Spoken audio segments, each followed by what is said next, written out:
Welcome, everybody, to the first POW podcast, where we get to share the lovely pearls of wisdom that help us through life, where I talk to real people about their real stories and real inspiration. And tonight, we're going to be talking about the spiritual quarantine process.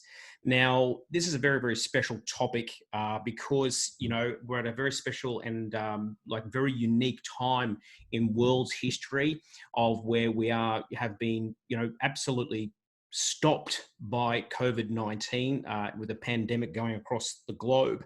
Now, it's just absolutely put pause on everything. And of course, it has affected, everybody worldwide.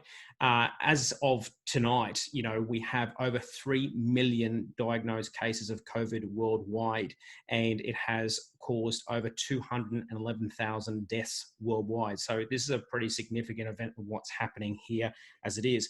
As we know, it started in China, in Wuhan, but it has spread very, very quickly. Italy, Spain, France, UK, and now the US are showing some very, very serious signs with this pandemic as it gets across. And of course, it's just coming through to us on all forms and all channels as it does happen. Now, through this, and of course, through this pandemic, it's leading to a lot of issues, and it's also caused, governments worldwide to start enforcing rules, obviously to protect the people. Some of these things that have kind of come, these laws that have come across to introduce to help protect the people and obviously stop the spread of this virus include like the social distancing laws, where we try to not have have some space between us, obviously to stop the contagious aspect of it as well. But we've also we've got lockdowns happening, and this is where obviously we can't do things. We can't go about our normal lives, people not being able to go to work. Now, here in Australia, we are a little bit more fortunate where we haven't had as much, but New Zealand, across the ditch, they've had one of the strongest worldwide of 4 weeks not being able to do anything. France, Spain, Italy, not being able to leave their blocks, not even for exercise. Spain at this particular point have been 4 weeks into it, and they only just started to allow children under the age of 14 to go out for exercise for an hour a day. So there's some pretty significant things happening here with lockdown. And of course, throughout this, we're getting bombarded with a whole bunch of information about what's happening. And of course, the media and all this stuff is trying to keep us up to date and what's happening with it as well. Now, of course, this is effectively forcing, the world into quarantine. But of course, as individuals and families, we have to isolate and, to try and protect other people and the most vulnerable in our community. But also there's another lead-on effect with this. Like, this is huge. So we've got so many jobs that have been lost, people forced to work from home. We've got homeschooling. Schooling has been stopped in some places in the world. So it's pretty hard. And it's like, we've also got to look at, a further effect here of the economics, which we are still yet to even see. So it's quite a big thing. Now, these are only the early days. We haven't even really scratched the surface with this. So this is really important. And, it's pretty intense times and very, very uncertain times. Now, to ensure for all of you to, help get through this, because we really, don't know when this is going to end or where it's going to be, and we might get a second wave or where it might be. But to help you stay centered and stay focused for this, for yourself as an individual and obviously with your families as well, we are going to be talking about the spiritual quarantine process. And this is a really, really important one. Now, to talk about it and to give you all some pointers about how to do this and how to stay focused. And this is the spiritual quarantine process. I'm being joined here by the lovely guest speaker, Australia's famous flowerman, David Laws. Now, before I get him on, I've got to give him a rap, because this guy is an absolute beautiful soul. He does, for those who don't know, he's Australia's famous flower man. Okay, he does conduct flower readings, and he uses that through a basic form of psychometry, and he connects with that nature and the energy of the people.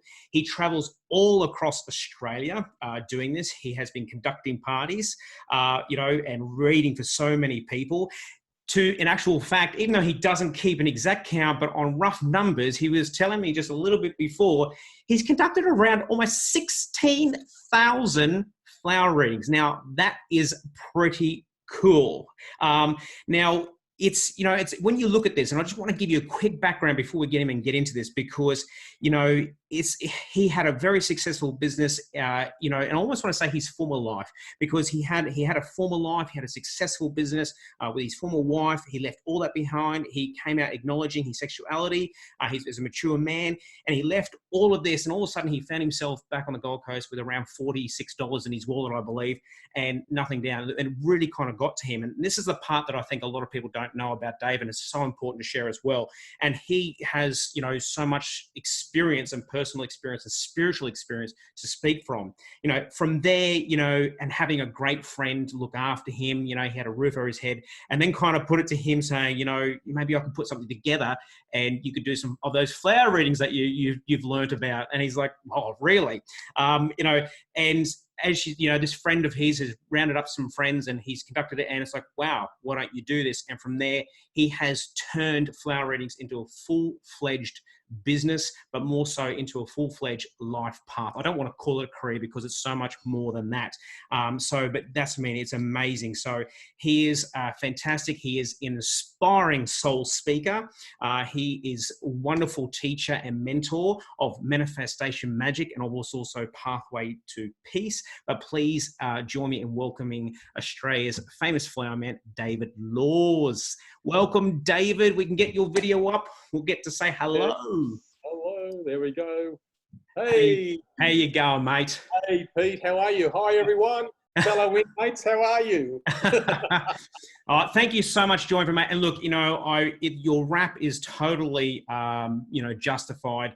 I know we have spent, talking to people about, and I've condensed and paraphrased your life there, mate. I hope I have done it justice. You did a brilliant job, Pete. I was so impressed.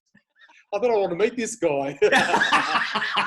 I'm thinking I'm really paraphrasing here because it is a story in itself, but it is. But it's a great thing, and when we're talking about this, and it's so important as we this spiritual quarantine process. It's with everything that's happening down, and when you look at the stats, it's phenomenal. It's a once in a lifetime event. The world has never seen anything like this before, and it's pretty intense. So.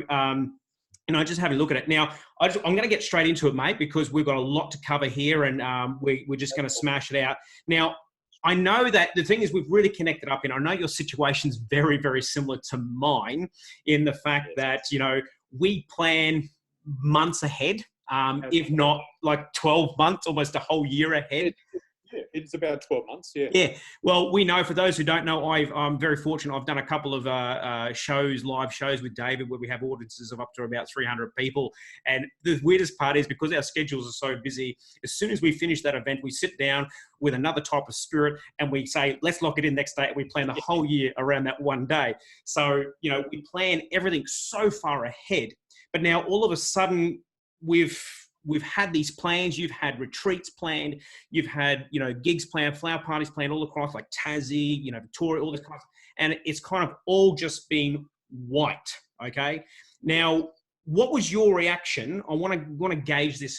What was your reaction to the virus when you first heard about it? Like, let's say late December, early January, when it was just like China was just outbreak. We're getting trickles of the information versus what you feel about it now. And just for everybody, how has it affected you on like this business and professional level? Well, Pete, good questions there, mate. And thanks for inviting me here tonight. And lovely to be here and lovely to see you all, guys, and lovely to converse with you. And thank you for the opportunity. It's great. Look, just to answer your first question about when I first heard of the virus back in December, my little antennas are always tweaking for what's going on in world events.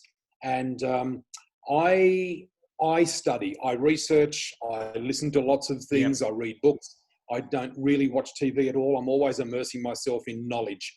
I like to be across the world events and from the spiritual side of things, what's happening in the world, and tuning myself into some of the great teachers and great spiritual teachers of the world.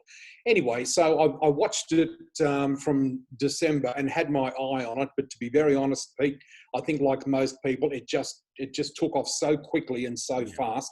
And as you, Pete, I was due to head down to Tasmania for, I was down there for nearly 3 weeks. I had retreats booked, I had about 11 or 12 shows booked to go down there. And then all of a sudden, within 1 week, bang, it was all over. Everything had come to a stop. And everything just ground to a halt. The whole world just stopped, and that's what everyone experienced. And it really took me by surprise. I thought, oh, wow. Like back then we thought, well, how long is this going to last? Is it a week? Yeah. Is it 2 weeks? And I didn't really know what to expect. And I just thought, well, gee, but as it started to set in, the reality and the severity of what was, everyone was watching what was happening around the world. And we were watching it sort of like, almost like we were the last bus stop. And we're watching what was happening in Italy. And I thought, oh, Jesus. And I remember there was a news report I saw in January, and it really worried me, because it was some pundit expressing the fact that we should get used to the fact that we would possibly have 500,000 people die in this country in the next 3 or 4 months. And you think, what the hell? That's what it was. It's a pretty enormous number when nothing's really happened yet. Nothing. We were still open. We were still travelling. And I remember it was around that time that ScoMo said, no, domestic travel on planes is still fine. There's no danger travelling on planes. And I rang my friends in Tasmania and said, look, no, I've still got the go ahead. I'll be down next Thursday. And then overnight, bang, boom, just gone. Just up. We've stopped all that. And then that was when we started to get the first cases arrive in Australia. And everyone was just waiting with bated breath, thinking, well, okay, where is this going to go? And then when, the rest of it has unfolded. And like you said, Pete, we've been very, very lucky in this country. I think, for the minimal number of people that sadly we have lost, and it's very sad to lose anyone at all. Yes. But given the severity of the situation overseas, I think we're coming off pretty good. And that's why it's nice to see that the restrictions are just gently being, being lifted in certain states around the country. And so, look, you mentioned there too about you had 3 weeks planned in Tasmania, and you said, boom, it was gone. I was very, very similar. I had to make the decision. And I think at the time, we just really had no gauge of the severity. Yes, someone said we've got to prepare for this. And obviously worst case scenario, that's understandable. But everybody's like, and we're no different to anybody else in the world. Like, we've still got to put a roof over our head. We've still got to earn an income and whatever else. And you have those 3 weeks. But I know personally, I've made the gauge, and I decided to extend, cancelling out my tour, out to almost mid-September. And, has this affected a much longer term for you in your business? At this point it has, Pete, but I've got stuff organised for the very latter part of this year, which at this point of time is still in place. I've got a retreat booked in Tasmania at the very end of November, early December. So, I'm expecting, and my participants are expecting at this stage, that, domestic travel will have opened up by that stage, hopefully. But, if it turns out that there are restrictions or certain restrictions in which we can't operate, well, we'll gauge that at the time and make the according adjustments, and perhaps we'll postpone it until next year or whenever we're told that we can travel again. Yeah. So you've got stuff at the end of the year. So you've still got I suppose it's similar. We're very similar. We've got this gap in the middle where it's like, what are we supposed to do? Has that change, and how's that affected you? Obviously the change of business, because, we are our business. So it's kind of like we can't separate them, we are our business, and we do what, no one can read like you read, no one can read like I read. So we are our business. And it's that whole thing of so with this change and with this gap, has it affected you some way on a personal front because of this change? Mate, it hasn't really. Well, it's affected. Put it to you this way. When it first happened, and all of a sudden, bang, bang, bang, all the doors were closed, everything was cancelled. I also run an Airbnb here at home. I share my beautiful apartment with Airbnb people. That shut down overnight. That was all my bookings were cancelled, which was fair enough. Wow. Suddenly, it's like from a full-on life, bang, bang, bang, bang, go, go, go, boom, boom, boom, nothing, absolutely nothing. And you know what? I've got to tell you, there was just a flash of, oh my God, just a flash. Yeah. Just a little bit. Just a little bit of a flash of, oh my freaking God, what now? What am I going to do? I've got no income. Now, I got to tell you, Pete, I immediately went back in my mind to where I was 11 years ago. Yep. And I was all washed up, like you said in the intro, and I had been through a very tough time in my life, and I'd lost everything, and I had nothing. I was left with absolutely nothing. I had $49 in my wallet at the age of 49. That was 11 years ago. And I can remember thinking, I immediately took myself back to that time. Yeah. And you know what? I can remember feeling so desolate, so desperate, so lost, so empty, and so confused with nothing, no job, no business, no income. I was too damn proud to go to Centrelink and ask for help. I should have, but I didn't, because that just was not my world to do that. Yep. And you know what? After what happened, after what I went through 11 years ago, and to almost claw my way back, or to faith, I call it faithing my way back. I just tuned into my faith. I had to hang on to my faith. And you know what, mate, I've got to tell you, and I want everyone to understand something really important here. And I know many people listening are in very, varied situations. Some of you listening, God love you, may have lost your job, or maybe lost your business, whatever. Please, please, please, what is it that you're going to hang on to as far as your faith is concerned? Because they say, faith it till you make it. And I hung on to my faith, and I hung in there. And you know what? After what happened, just starting with absolutely nothing, and I knew that something massive was coming ahead for me after the big crash in my life, after everything crashed and crumbled. And so now I've faced a similar situation again. It's like, guess what? Now, it's not that I don't have a business. I do have a business, but I can't operate it the way that I used to, which was me physically going out doing shows, just like you, Pete. And I'd never done the online thing because, see, I don't do online stuff. I'm so 1970s, so... He's like, where's the fax machine? That's right. I just finished watching Blankety Blanks. You want me to get on here? So, I'm just so 1970s. It's like, oh my God. Now, and the interesting thing is, as this started to unfold, I was really crazy, because you do know this, because back in January, I actually engaged a beautiful friend, Bindi Height, and she's a media lady. And I engaged her services. I said, sweetheart, I have to go online. I've got to get my business all put together and set up online. And would you believe we were just in the process of doing that? I've recorded 11 podcasts, 7 meditations, and getting ready to go right into my training for all my workshops. And this happened. And it's just like, oh my God. So it's almost like Spirit was preempting me, saying, Buster, you've got to get your stuff online. You've got to get ready to go online, and you've got to almost reinvent yourself. Now, because of what I went through 11 years ago, mate, I reinvented myself, and I discovered I actually align myself with my true mission in life.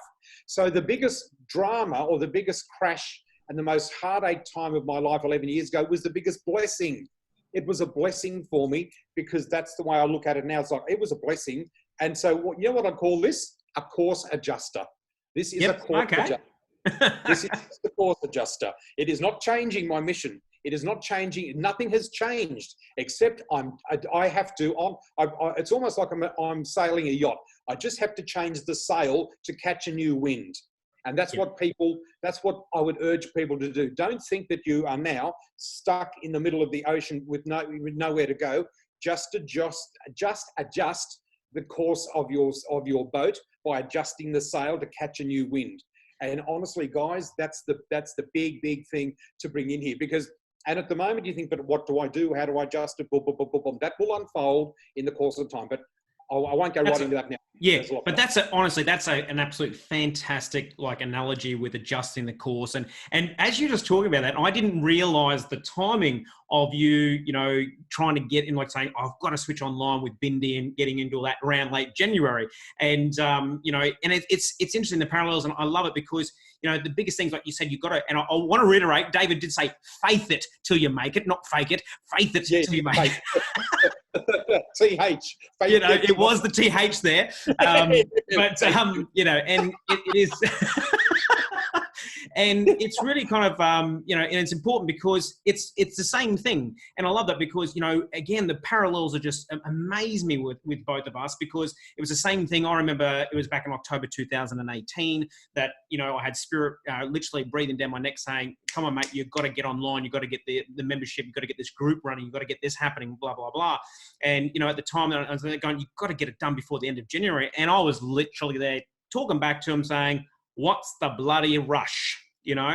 And as it turned out, I just was a little bit off on the timing, but I think it would have been better if I had started a bit earlier. But of course, ended up breaking my foot. I had to get it done, and I launched it at January, just listening to it, really unaware of how this was going to take effect. But I love what you bring in here, because I think this is such a strong point of, that faith and understanding. I think it's those times of testing. You had that, that moment, you went back to that time of despair, And, you rely on those things to go, you know what, I've seen this, or I've been through something similar and it was challenging, but you know what, we're still here. And anybody who's watching or listening, you're still here too. So there's something there that you can really hang on to, remember that. And, something similar to me was like, for those who aren't aware, like I was caught up in that Fukushima earthquake back in 2011.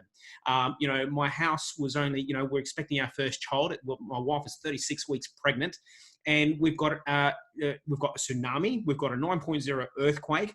All of a sudden, we've got a nuclear reactor meltdown, which is only 60 kilometers away from my house. And at that time, it was just like we had to shut down our business. We lost all our money. We had to move country in a hurry. Had to make decisions in such a rapid fashion. It was just really, really intense. But I think it was, like I said, it was just something going, we've got to do this. You've got to make the move and you've got to adjust course. You've got to do this because this is not the end. This is not going to stop us. It's just, hey, maybe whatever we're doing was not quite right for us the way it was at this point in time. And I think it's about having that mind about looking up, for whatever it is, So, it's like, I feel like you had that change as well at the time. You had a change in life. You had a change in direction. You changed into like moving more into your spirituality. The flower readings became an income. And I don't think you saw that as like the path. I didn't see readings as my path and being a full-time psychic medium as my path. I'm a teacher by trade. So it's like, you just kind of go, wow, where does this kind of come from? So, but it's interesting here because it really is. I think it's like, like you say, it's the faith. It's the intention and the focus to hang on to, so why do you think like the intention and the focus and having that fact is so important right now? The focus and the attention, and as they say, Pete, where energy goes, energy flows. Where you place your focus we have to learn to bring ourselves to a point of what can center us and ground us. Yeah. And when the storms roll in, now what is going to bring you back to almost like a zen, a nice sense of peace, a nice sense of centeredness? Because, mate, honestly, as we all know, it is a crazy world out there in the sense of we are being bombarded with information 24/7. Yes. Wherever we look, television, social media, newspapers, radio, we are bombarded. Is it any wonder that people are lost? They are confused. They're disoriented and they're upset and they're stressed, they're fearful, blah, blah, blah. All these things, these are all products of things, what happens when we take our focus away from us, from inside of us, because we are being affected by the external and not by the internal. So when we bring the focus into the internal, that is when you can handle the external. Because when you've got the goods inside, when you've worked on yourself on the inside, you can handle anything that is going on the outside. And unfortunately, the majority of people in the world react to what's going on in the outside world, and therefore they throw themselves out inside, internally. But the people who are the most centered, the people who are the most peaceful, and the people who are most focused are the ones who just focus on the inside. And it all starts with your meditation and your focus. And you know what? I always say, what tools do you have in your kit? What tools do you have? Because we all have a great set of toolkit, a great set of tools in the kit. But a lot of people don't realize we have a toolkit in the sense of what are the spiritual tools. There are certain tools in the kit that we can utilize to help do that. So, mate, that's what it comes back to. To me, it's centered because I work so much on me, on the inside of me. I focus on what is going to bring me peace. And if something doesn't bring me peace, it's gone. It's out of my life. News does not bring me peace. I like to know what's going on, but I don't immerse myself in it. I cannot afford this. No one can afford to immerse themselves in that because it's going to really throw them out. No wonder people are so stressed. And you know what happens in stress? When you're in such stress and fear, you can't see the answer. You can't see the gift that is under your nose potentially. And that's something you've got to be very mindful of. Yeah, bring us some great points, because like I look at that and you talk about those external influences and how we react, and I know that over the years I always say to people, like, you've always got two choices in the world and the universe always gives them to us, and it's like choice number one is be proactive, be a step forward, and kind of that way you're in control of the yacht. Let's go back to the yacht. We like our sailing, so let's I love it. Ship. Oh mate, I'm surprised you haven't got your captain's hat on tonight, but. Is there somewhere? Oh, I love it. So, but it is. It's I just think of Gilligan's Island all straight away. We're stranded. Let's hope we don't have to. But no, but it's interesting. It is, yeah, you be proactive. It means like you can steer your own path, or you're going to be reactive, and that's where universe takes over it because you're not doing that internal work, and it's a really good thing. But considering the circumstances around, like this is like, as we know, like this is massive. This is global. Like I'm a person that people who know me, I know I love my flying. I love traveling, and all of a sudden it's like just stop and just being grounded in that sense. But there's this whole thing with everything that's happening around the pandemic, and that is, I think, there, like you said, even you might have had a flash of it. I think, mine might have been a bit more than a flash. Mine might have been a searing of that whole, like, oh my God moment of like, what's happening here? This is huge. What's going down? What am I supposed to do in this? What am I supposed to do about it? This is just a big problem. And as an individual, what can I, like, really, I can't do it. So you kind of like, you can insulate yourself in a wrong way and isolate yourself in a wrong way. And, and you're kind of just left with the thought of like, but you know what? Okay, it's too big. I can't do anything. I can't control the government. I can't control the virus. So I'll just put my head down and wait for this to blow over. Now, I know that many people have probably had similar thoughts in their mind, so when we look at this, and this is, I suppose, is what comes down to the spiritual quarantine process, because you've got to remember, guys, we are going through this. And as David was kind of saying before, it's so important. We've got to look after the center of self. We've got to find that peace. So, mate, with all that, and if people are having those thoughts, what do you suggest, what they can do about it? What kind of, considering their position, what can they do? How can they help themselves when there's this sense of overwhelm, or like, it's just happening, I just have to wait? Yeah. Mate, good question, and some really, really good and valid points that you make there. As I said before earlier on, Pete, for so many people, it's a sense of overwhelm and a sense of hopelessness, and a sense of, well, I can't make a difference and there's nothing I can do and it's all out of my control and we're all locked away now and there's nothing we can do, and a little bit of a sense of despair. Well, you know what? Despair not, because I will say this truly is the Great Awakening. This is the Great Awakening of mankind. This is the storm that is rolling in. We're in the midst of it. And without getting, I don't want to get political or anything else, but we certainly have an issue with the CV out there, but there are other issues that are going on in the world behind the scenes. I really don't discuss a lot of things in public about my thoughts and opinions on that. I've got some very strong thoughts, very strong opinions and ideas. Yes. And the thing is, I like to know what's going on, in the sense of I watch what's going on in the world. In fact, the best analogy that I can bring in, and it's something I'd suggest to people, don't get involved in all the information that's coming out, because you will do your head in, because it's a bit like the long rabbit warren. It's dark and it's long and it's endless, and it's just bombarding in it, I get bombarded, and then somebody's got this video and there's some more information. It's like, wow. And in the end you think, oh my God, but is it going to happen or not? And but there's this happening. And then on the other side of it is total ignorance of like, well, I don't want to know. I want to watch maths tonight. Who's going to win maths? Or who's going to win Love Island? I don't care. Who's going to win Love Island? Well, you know what? Okay. And so there are the Love Island people and the maths people and the people who are the deep, dark conspiracy theorists. Well, I was going to say honey. I was going to say Peter, but I'm gay. It doesn't matter. But I was just going to say, I'm so used to working with women. But listen, darling, here's what I need to tell you. What are you trying to say? I'm not going to out you in front of 200 people, mate. Now, here's the thing. Back to some decorum. I sit on the fence. Mate, I'm going to go red. You called me honey. I'm impressed. I got dressed up for you tonight. Yeah, no, mate. Now, this is the thing. I sit on the fence in the sense of, you know what? I've got to have a foot in normal land, but I've got to have a foot in what is going on land. Yes. And in that sense, this is why I said before, mate, I do a lot of research, and you wouldn't believe this, but what I'm witnessing now, what we are witnessing now, what I'm experiencing is something that I was made aware of 40 years ago. Can you believe that? Wow. And the crazy thing is, I worked with a guy called David Ife, and his name was IFE, and he was a young guy, lovely young guy who was the same age as me. We're both 20. Yeah. And David was telling me about a time in history that we would experience in our lifetime that would be the result of a pandemic and the world would change. And that was in 1981. That was in 1981. And that was in David Jones. We worked in David Jones together. Yeah. Yep. And I said, what do you mean? He said, David, let me tell you. And those conversations would have been quite, covert back then. But I would see, this is the very beginning of my spiritual journey and awareness of where I was. And David was just, he researched this with his family. They were involved. They were involved in a spiritual group. I don't know what they were called. It wasn't a church, but anyway, they knew all of this 40 years ago.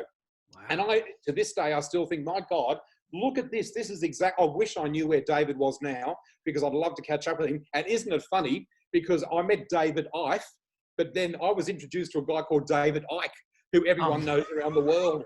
So you've got David Icke, and he's almost like the reincarnation of David Icke. And I just think, oh my God. Now, I've been following David Icke for many years, but I'm not immersed in David's work. Do you understand? Yes, yeah. I can't, mate. And this is where we've got to pay attention to our energy and vibration. So I want to try and bring it back to what you were saying before about what can we do.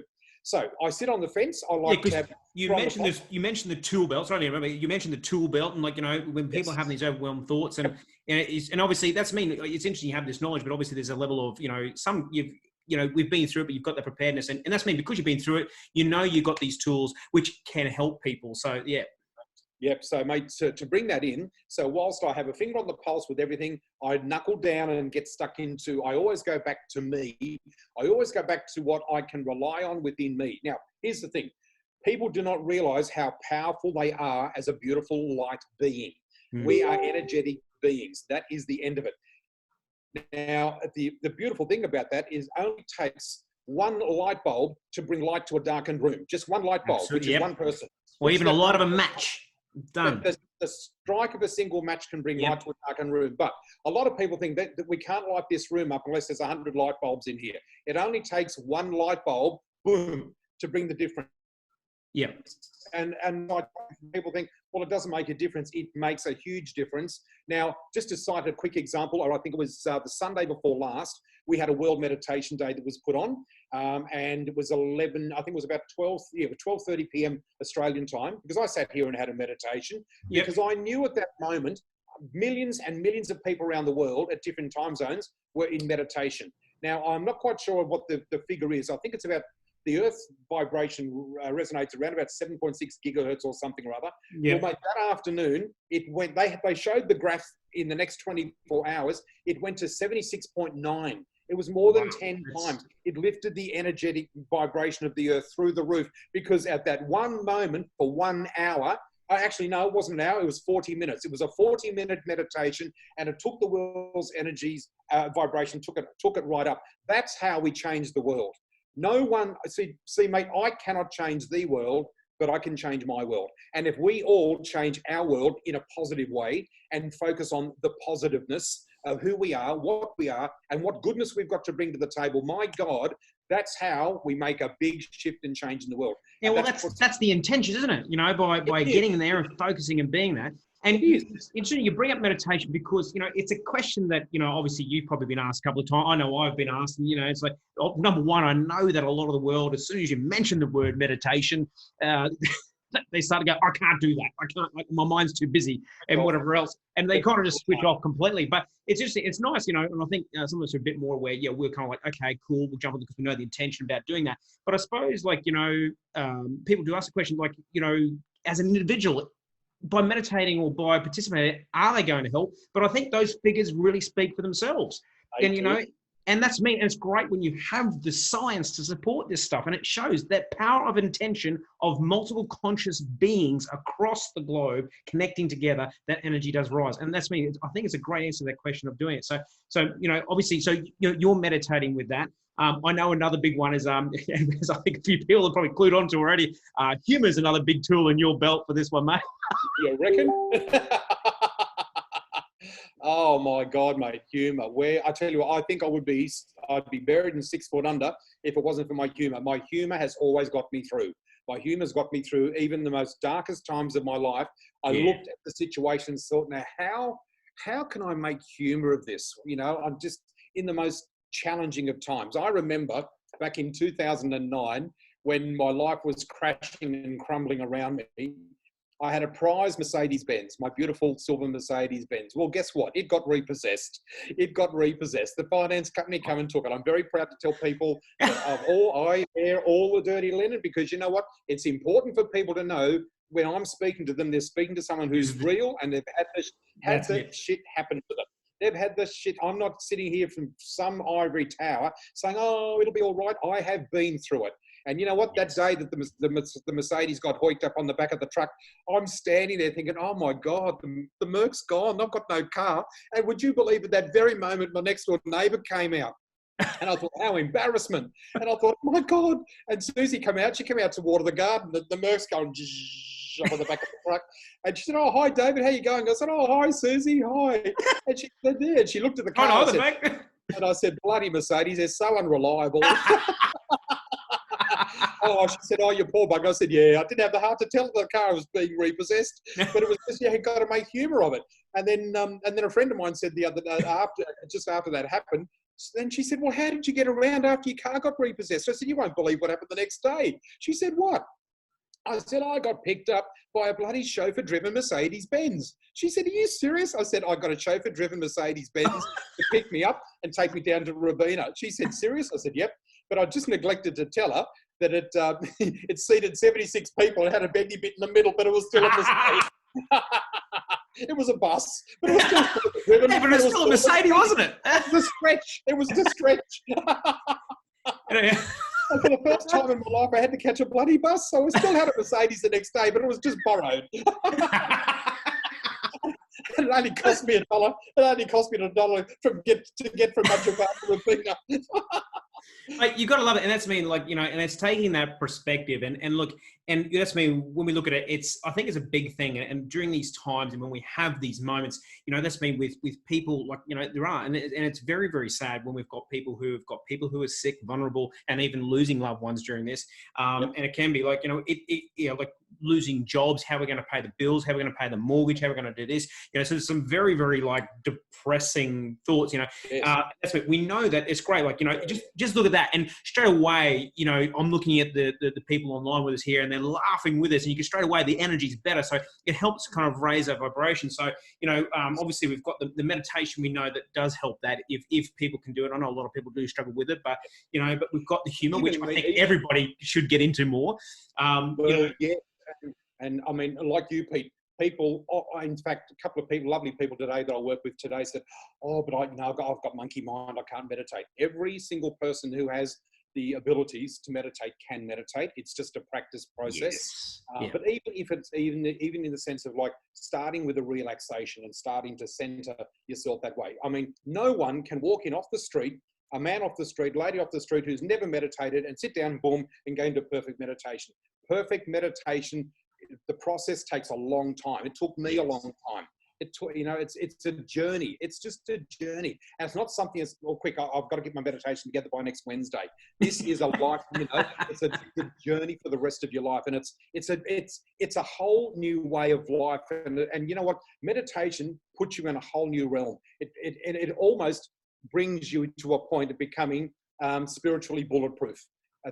Because well, it is. It's such a good internal work, and it really comes back to that point that you said before about once you do that internal work, it's like there's this lovely shield that is your shield that you completely control. It's nothing magical. You have worked on it, you have built it, and all that stuff that comes in, you have every ability to decipher and work out what you're going to let in and what you're not going to take on. 1,000,000%, and that's it, mate.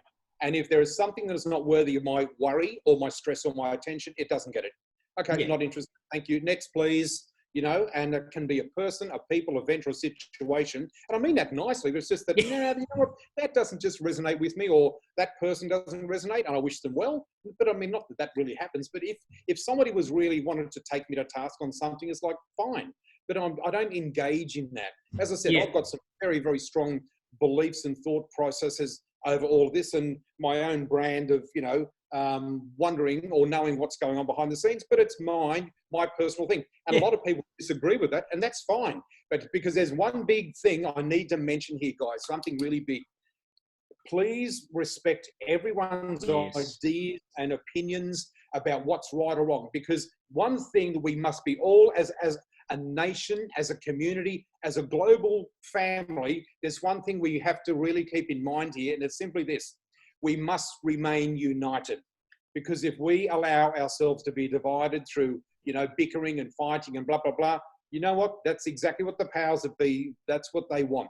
United we stand, divided we fall. We cannot allow ourselves to be divided. We have to respect that other people have got other viewpoints, but at least can we do it in a sense of, well, look, let's come together anyway. Amen. And bring our love and resources together. And you still believe your little thing and you believe and that's fine, but don't get under the bandwagon of, I'm going to crucify you and you should be because guess what? That plays into the arms of the enemy. Not that I want to talk about the enemy, but it's not the enemy. It's just the negative energy. Where are we putting our energy? Is it going into the positive? Is it going into the negative? Well, remember, where we're putting our energy. And I think what you're talking about there, the division, I think another important thing is, it's like, where we're putting the energy, but also who. Who are we connecting with? Where are we putting our energy? That's exactly what I've got written here. What are we connecting to and who are we connecting to? Yes. Who is a big, big thing. So who are we connecting to? Are you connecting with people who are conducive to the whole process of your betterment? Because I've got to tell you, I have one intent to your betterment. I love that. I'm going to steal that one, mate. Yep. I've got it on iTunes. It doesn't cost much. But mate, honestly, it is about betterment, bringing betterment into others' lives. And you know what? If we focus on bringing betterment into other people's lives, that's what we're going to end up with ourselves. And that's how this is. Yep, that's how it starts and ends there. And you know what? It really comes back to being of service, being of great service, being of spiritual service to the world, to, every beautiful soul on this planet has been born with a set of gifts and talents unlike anybody else. No one in the world, my friends, can do what you can do the way that you can do it, whatever it is. No one in the world can read a flower like I can, and I can't read a flower like anyone else can. No one can do Peter's work the way Peter does, and vice versa. And so it goes. Are you a cook? No one can cook like you. Are you a singer? No two singers sing the same. Are you a teacher? No two teachers teach the same, and et cetera, et cetera. So instead of worrying about or thinking about, oh my God, they're better than me, or how can I be better than him? Forget all that and just focus on the gift and talent that you've got, and insulate yourself with all of the goodness that you are. And when you bring that energy in and bring it in, it's like you can't believe what you're going to create. Now, I have part of my remodeling. What's the word? I'm so excited. Your change of course, your recourse. The course adjuster is me going online to do my readings now, and they have absolutely taken off. It's crazy. And in the last couple of weeks, I've been sitting here and I've had these lovely people in front of me, and they're telling me. And one of the first questions I asked them is, "How are you going with the lockdown?" And they've said, "You know what, Dave? It's actually been a blessing, and I didn't think it'd be a blessing." It's like, oh, wow. 3 or 4 weeks into it, they're starting to realise the penny's dropping. A couple of people have said to me, I actually don't think I'll ever even go back to work. I've figured out how I can work from home. I don't have to face the traffic anymore. And I've adjusted it. So, all these magical things can come out of this. And it's all in a sense of forget what's going on all out there and focus on you. And I just want to point out, and forgive me for I know, because mate, it is a lot, and your enthusiasm is infectious. And as I'm listening to that, and it is when you're talking to people and they're saying that it is a blessing. Like even for myself, I've seen the blessings in this. Like it's great. Like as much as I love my flying, I love my traveling, I love my touring, I love talking, audiences and people and being out there. But I have to say that this slower pace of life, of not having to race off somewhere and go, oh crap, am I going to miss my plane? And am I going to be there on time? And, and whatever else. And all of a sudden I have to be there. And all of a sudden, I'm only home for 3 days with my family. Then I'm gone for another 3 or 4. I'm like, I've got all this time. I can take it, and it is, I'm reinventing myself. And I think it's a big point when we really look at this. And I've tried to hammer this into, a few people. And obviously so I've spoken to the people on my page and through a blog. And I keep saying like, this is a real prime time opportunity to kind of, reinvent yourself, try and find what's there for you to how to make your life better. And I love that because I love this, like, we look at it virus, and we go, yeah, it's a virus. But I'm going, this is universe going, hey, people, what do you really want?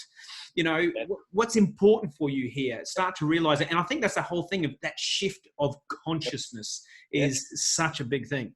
Mate, it is. I refer to it as the enforced stillness of the inner.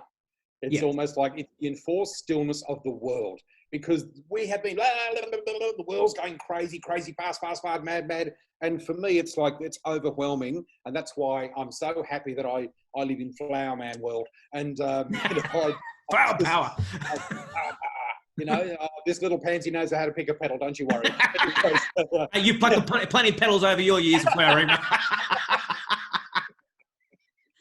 Yeah. Anyway, so I'll see you, and that's not the virus either, by the way. What the world desperately needs now is this. This is actually a gift to the world right now. Is stop, just stop and listen. And now, don't let this bother you out here in the sense of overwhelm you. What can you get out of this? And we've touched on a couple of things already, but another one too, mate, is that I've got a few things written down here. Seek the peace in all situations and with all people. Seek the peace. Become a peace seeker. Okay, well, that sounds pretty. I think, you know, I'm here going cool, and I might have but I'm thinking I can see people kind of going, seek the peace. Like, I almost felt like, hang on, what am I supposed to do here? So, you know, mate, I know you're going to take us through that, because I think a few people really probably need to grasp that and bring that down. That's right. So seek the peace. Well, how do I seek the peace? Got all the madness over there. Seeking the peace is seeking to go with the flow. Go with the order. Go with that chi energy flow. I often say to people, for God's sake, take your oars out of the river and stop rowing against the current. Learn to go with the current.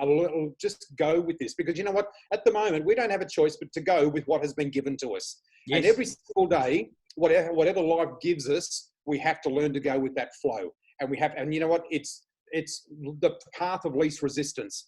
When we pursue the path of least resistance, we'll be taken to where we are meant to. We will fulfill our mission, our duty, our goal. Our beautiful life path will be revealed to us so much easier when we learn to go with it, instead of trying to consciously figure it out and argue and fight, or mainly with ourselves.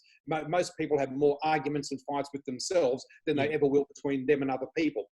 But even that is, well, seek the peace in the situation, which simply means that. So as I said before, I just seek the peace in my dealings with people and my dealings with life. As much as I possibly can. It does not mean I have a perfect life. I do not have a perfect life, and there's no perfection in my life. In fact, my perfection is understanding I've got a list of imperfections a mile long, and I embrace them all. I'm far from perfect. I'm a bit of a damaged goods. But you know what? With all my faults, all my frailties, all of my shortcomings, all of the things that I've stuffed up endlessly all throughout my life, every one of those things has served me to bring me to the point that I am today, and that is a peaceful dude who's pretty chilled out. I must tell you what happened last Wednesday. Guess what happened? I had to go to the doctor because something bit me on the foot, and I don't know what it was. Something bit me. By the time I got to the doctors, I couldn't walk, and I had to ring them, and they had to come out and get me in a wheelchair and wheel me into the doctor. Oh. So they wheeled me into the doctor. The pain was so bad. Anyway, the young doctor was there, and he's doing all the stuff. You know what he said to me? He said, "Hey, dude," that's what he said. "Hey, dude," he said, "you seem really chilled out."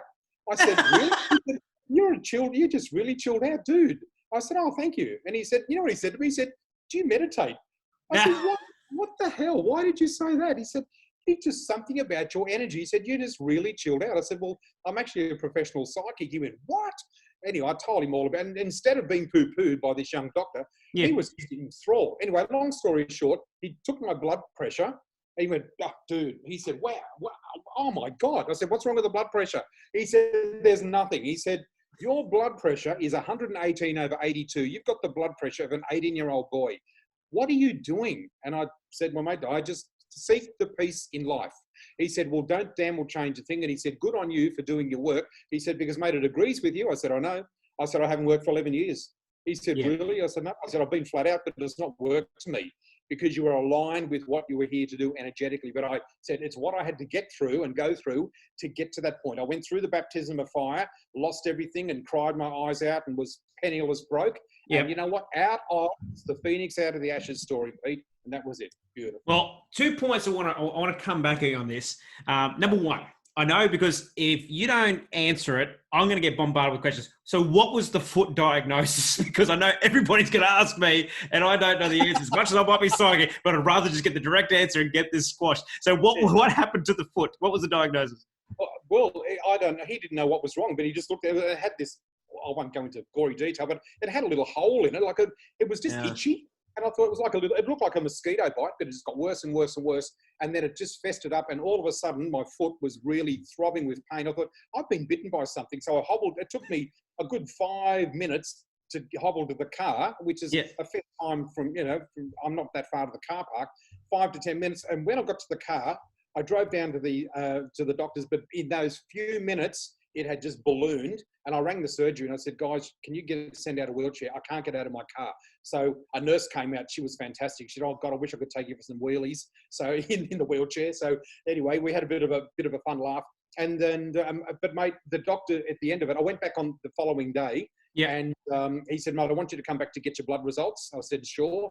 Went back the next day. He said, mate, your blood is perfect. Your organs are perfect. He said, your blood, you count everything. He said, cholesterol, perfect. He said, wow.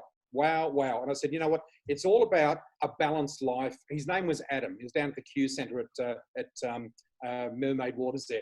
And I said, mate, it's all about balance. So many people talk about the gym and the diet and the six pack, and that is really important. But how strong is your spiritual six pack? Yeah. And your spiritual six pack is what is going to support us in this. Okay, it's great to have physical health and eat well and everything else. But if we're crumbling inside because we haven't done the inner work on the spiritual side of things, we are going to be susceptible to the rubbish that's going on out there, and it could potentially affect us dramatically. All right, so I think I'm going to sum that up for everybody. David's foot's fine, clearly, and I'm going to tip that. I'm going to tip that was some allergic reaction that he managed to kind of get on top of, because we didn't quite get to the end of the solution of that. We got the blood test results, but we didn't get it. But that's fine. But the other thing too, I want to, and you talk about that, the spiritual six pack and stuff like that, and I just want to clarify, because I think just because I'm looking at, and you made mention of like learning to go with the flow, like find the easiest process. But I just wanted to chime in on that one, because does go with the flow and kind of find the easy, don't go against the current, all that kind of stuff. And that's one thing. But I think it's important. I just want to clarify, does that mean that when we're going to flow, find the easiest path, that doesn't necessarily mean we're not going to have growth, does it? It doesn't mean like, it's because it doesn't mean people sometimes associate going against, growing as being painful, or sometimes as being, and sometimes it is. But I just want to clarify that, because I don't want people to get confused by going, oh, hang on, I should just go with the flow. This is brilliant, Peter. Brilliant question, mate. But remember, what we resist persists. What we come up against and fight against, it will only bring more of the same. So letting go with the flow, it doesn't mean that I'm always seeking the easier way. I mean, mate, I am damn sure that I will still encounter issues in the future. Yeah. I mean, we're all encountering this issue. So the point I'd like to make is that when it comes back to an earlier question that you asked, when this news broke and suddenly overnight my income had completely stopped, what did I do? Did I panic, or did I go into stress mode, or was like, oh my God?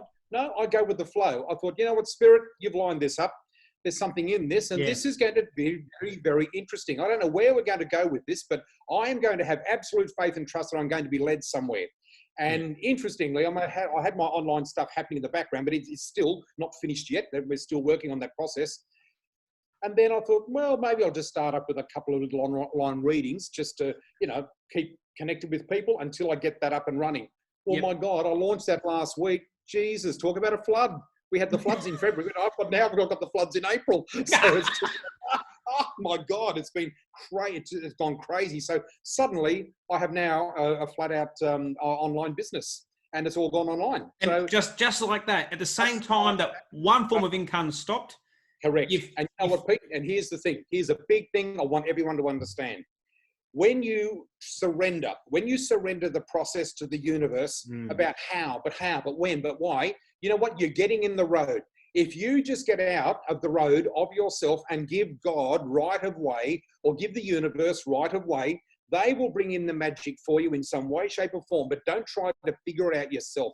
Don't try and think, well, you know what, I've got it figured. I've got it all worked out. I've got to figure my way out. You know what? For the first 3 weeks, about the first 3 weeks, Peter, I just had, I didn't really do much. I thought I'm going to use this time just to breathe, just to stop and just chill. I'm not going to stress about where I'm going to get my business from next. It's going to reveal itself. And guess what? It just has. But even this of what I'm doing now, my online readings, mate, this is just the precursor to what the big change is for me and for you and for many, many others. And honestly, mate, it's always the thing. I always try to look for the silver lining in the dark cloud. Every cloud has a silver lining. I'm always looking for the silver lining. I'm always mining for the gold. Well, you're looking for that light switch, that one light bulb in the dark room. Bulb, mate, just that one light switch, that one light bulb, and it's damn well there. And you know what? Spirit or universe never let me down, and they never let you down. It's not about me, guys. Everything that I am, everything I've accomplished, everything I do, everything I have, everything I manifest is there for you too. It's waiting for you. But change your energy, change your vibe. Remember, your vibe attracts your tribe. And that's something I'd just like to just touch on very quickly. Yep. I know this is something that's really important. I have a little favorite saying that I learned off a great mentor many, many years ago. Don't do what they do. Don't read what they read. Don't watch what they watch. Don't listen to what they listen to. Don't go where they go. And don't follow what they follow. Indicating this, don't just follow the crowd. Don't just follow what everyone else does. Don't just listen to what everyone else does, because if everyone else is in stress and if they're in worries and what have you, it only brings in that herd mentality of, oh my God, it is hopeless. Oh my God, this is hopeless. Exactly. Yeah. Stand alone. You have the opportunity to stand alone, create something, be something, do something, whatever it is, in the most menial of little ideas. You know what? The tiniest of ideas can spurt into something amazingly for you. And yet you don't know that yet. But when you start changing and switching your focus away from all of the distractions, because that's what all this is all a distraction to who we truly are. And we are so in danger of losing sight of who we truly are and what we're capable of doing in any circumstance, any whatsoever, even in the face of this. And when we bring ourselves collectively together as a group and as a team, as a family, as a nation, and as a global family, my God, look the hell out. It's going to be amazing. I could not have said that better than myself. And it is. And it's one of those things that's a bit, and I always like to say, like, and when you don't follow that herd, you are on a journey of discovery. And you know what? And look, and we all both, you know, Dave, both you and I know, and for everybody that's listening and watching, you know, like, yeah, of course, sometimes in that discovery, there are going to be moments where you're going to have a bit of a panic attack and you're going to go, oh, I wasn't expecting this. But at the same time, that's where you're going to find the gold. That's where you're going to find the stuff that enriches your life, makes you a better person, gives you a greater understanding of who you are. And like we say, I think that's the whole thing. And, you know, I'm just going to use that point to, you know, because I'm aware of the time, we're going to have to start wrapping it up. But I think it's a great point to have a look at when we are, like, this whole discussion, everyone, is the spiritual quarantine process. And what we mean by that is, because we're in these lockdowns and because we're in these situations, it's not just for health.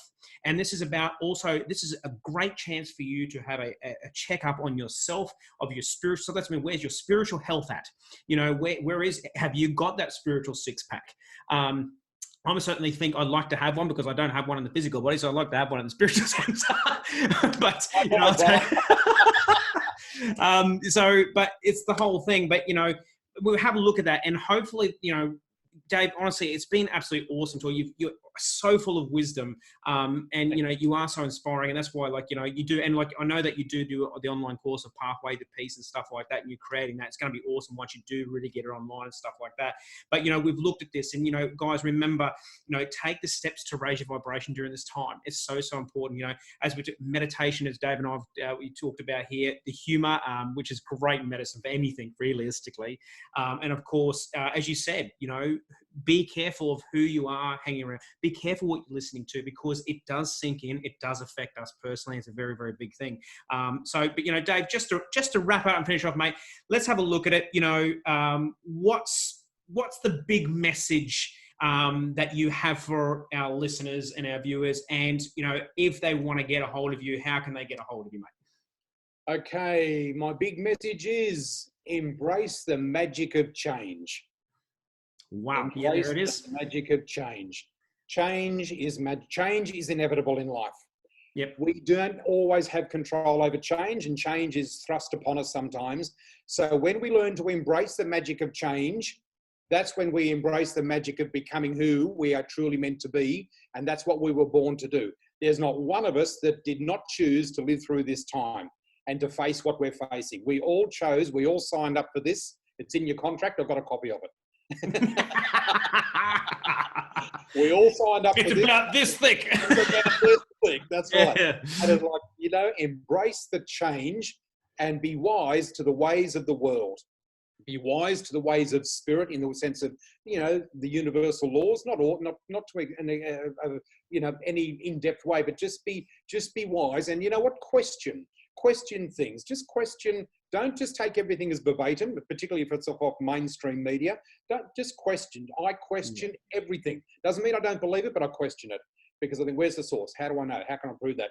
And you know what? It keeps it level for me. But embrace change, my friend. That's what it is. And sorry, what was the next question? How are they going to, mate? You're full of words of wisdom, and people just want to know how can they get in touch with you more? Okay. Well, you can reach me by reaching my. You can email me on Flower Readings, which is all lowercase one word with a double R in the middle. flowerreadings@gmail.com. You can also contact my office, which is 0481 598 520. And Tracy is my lovely assistant, and she'll be able to answer your emails or your phone calls.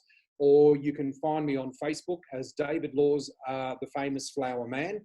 But you can also friend me in on David Laws on my private page. I use a lot of that as well. I do have a website that's being remodeled and rejuvenated at the moment. It's under construction. So it's exciting times. Exciting times. He's embracing the change, people. David Laws is embracing the change. He's getting online.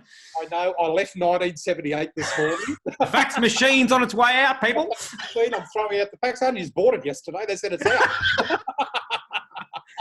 So I've got to get my head around all this new techno stuff. And Pete, you've been amazing, mate. This guy, guys, oh my God, I love this man like my brother. He's just been the most amazingly helpful guy, helped me in this way. And mate, I love you. I love working with you. Thank you, mate. I love your family. I just love what we have. And it's so unique and special and so fascinating for people to see the differences of who we are, how we are, what our philosophies are, and yet how similar we are. It's crazy. Yeah, and honestly, every time we talk, and we've spoken a lot, but we always find something new. There's always a new parallel. But hey, guys, well, mate, I just wanted to say thank you. Love connecting with you. Love hearing your words of wisdom. Have absolutely no qualms in sharing. I love that I can bring you on here to share your words of wisdom with everybody else. Guys, that's David Laws, Australia's famous flower man. Honestly, he is fantastic and phenomenal at what he does. I cannot wait to see his new website once it's up and running. So stay tuned for that. Join his email list. And thank you for joining me, mate. And of course, thank you everybody for joining us tonight. And of course, joining me for the first Pearls of Wisdom podcast interview here, which is exciting. Like I said, it's about connecting with real people, hearing real stories and real inspiration. David, you have provided that tonight.